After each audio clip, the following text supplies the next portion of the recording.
Hello mga sis! Another video, another vlog. So, ito na talaga ang last part ng ating pagbabalot ng munting regalo. So, para naman ito sa mga beloved family ko, para sa mga babies ko, sa cousins, sa nephews, sa niece. Ayan. So, meron talaga ako ditong kodigo ni Hammurabi mga sis. I did my best if hindi ka nasali dito mga madam. So, laban tayo dito mga dear. So, tingnan natin next year if makakaya natin magbigay ng mas marami mga dear. So, ayan. So, hindi naman importante if branded siya as long as galing sa puso mo mga dear. So, ayan. So, ito lang talaga yung nakaya ng aking power mga dear. Alam niyo naman na self-employed ang beauty natin mga zizi. Kaya, Merry Christmas to all. Ganon. So, samahan niyo akong magbalot. Guess if para kanino to mga madam. So pretty sunflower. So, hulaan niyo kung para kanino itong sunflower. Ganda niya mga madam. It's a bouquet sunflower at meron siyang pailaw. Very romantic, sweet. She deserves it. So, para kanino to mga madam? Para kay Lauren. Para kay Lauren ito mga madam. Merry Christmas and heaven, Lauren. We love you. We miss you. Para ito sa kapatid kong na nasa heaven na yung kasunod sa akin. Ayan. So, favorite niya kasi yung sunflower. Kaya, perfect na gift ito kasi I've been thinking kung ano yung ibibigay ko sa kanya. Something na pwede kong ma-display doon sa kanyang bahay. Mga sisi. So, ayan. I'm so happy. Ayan, so mayroon tayong mga cutie na mga pang hair clips at mga bricks. Ayan, so super ang dadami niyan mga cutie. So perfect yan para sa mga babies ko. Mga dear pa sticker at mga pa school supplies. So very practical ang tita nila. Mga sisi, yung mga magagamit talagang regalo. Kaya ayan, umpisa na natin.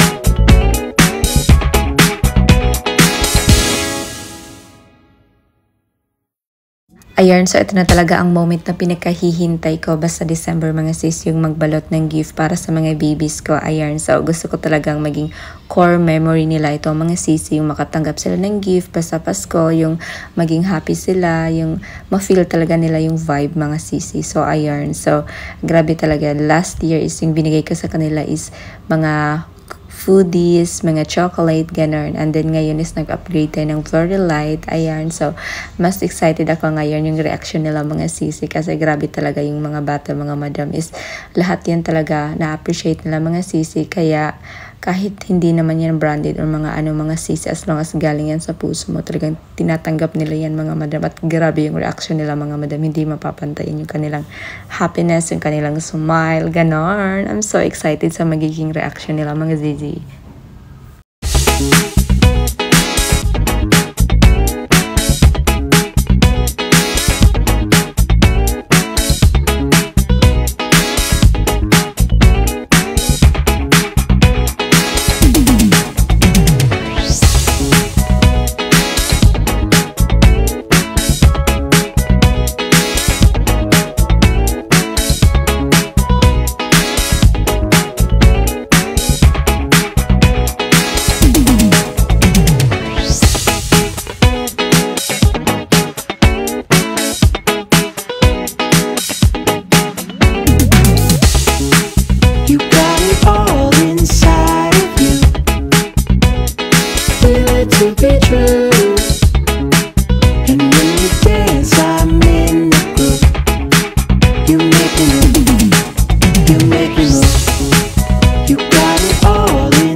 Ayan mga sis, naabuti na talaga tayo ng gabi. Ayan, kasi inistress ako talaga din ito mga dear. Kasi nga, mahilig ako sa surprises. So, gusto ko talaga ng pa-thrilling, ganon. So, para naman mas exciting, diba? Kung ano yung laman, diba? Ganon, unboxing, ganon.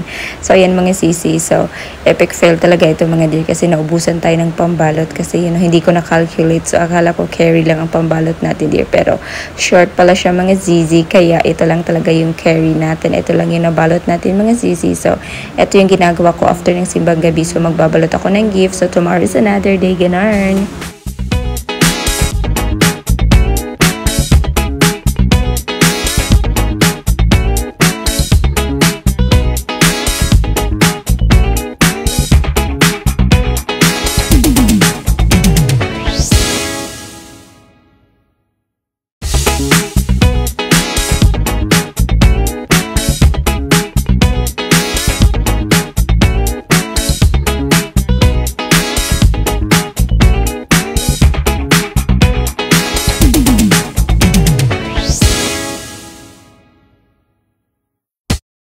Ayan, so very rush talaga ito. Very quick lang ito mga sis. So nagkikrave lang ako ng roasted chicken at ito na rin yung gusto namin sa Noche Buena mga sis. Pero ito na bili ko mga madam. So lover ng beauty natin mga sis. Akala mo naman may car ganun. So magsisimpa pa tayo later.